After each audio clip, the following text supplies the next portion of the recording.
Des cœurs soumis. L'un des plus grands désirs de Dieu est que son peuple lui donne son cœur. « Mon fils, dit-il, donne-moi ton cœur, et que tes yeux observent mes voies. » Nous savons que notre cœur lui est soumis lorsque nous trouvons de la joie à observer ses voies. N'étant plus sous l'influence du diable, Dieu guide nos décisions et façonne notre vie.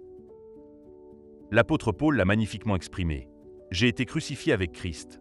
Ce n'est plus moi qui vis, c'est Christ qui vit en moi. Et ce que je vis maintenant dans mon corps, je le vis dans la foi au Fils de Dieu qui m'a aimé et qui s'est donné lui-même pour moi. » Lorsque Jésus vit en nous, il devient naturel de suivre ses exigences.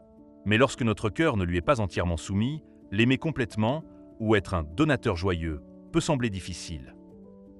Ellen White nous rappelle que, si nous avons donné notre cœur à Jésus, nous lui apporterons aussi nos dons. Pourquoi est-il parfois si difficile de donner? Souvent, c'est parce que notre cœur n'est pas entièrement soumis à Jésus. Ce n'est que lorsque nous lui donnons notre cœur que donner devient une joie.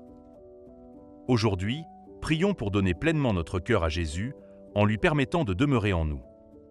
L'œuvre de Dieu repose sur des cœurs engagés envers Jésus. Désirez-vous voir l'Évangile atteindre tous les coins du monde? Donnez votre cœur à Jésus. Désirez-vous le retour de Jésus, la fin de cette ère de péché et de souffrance? Donnez votre cœur à Jésus. En apportant nos dîmes et nos offrandes, puissions-nous abandonner notre cœur à Jésus dans la prière. Puissions-nous mettre nos désirs en dernier et Dieu en premier.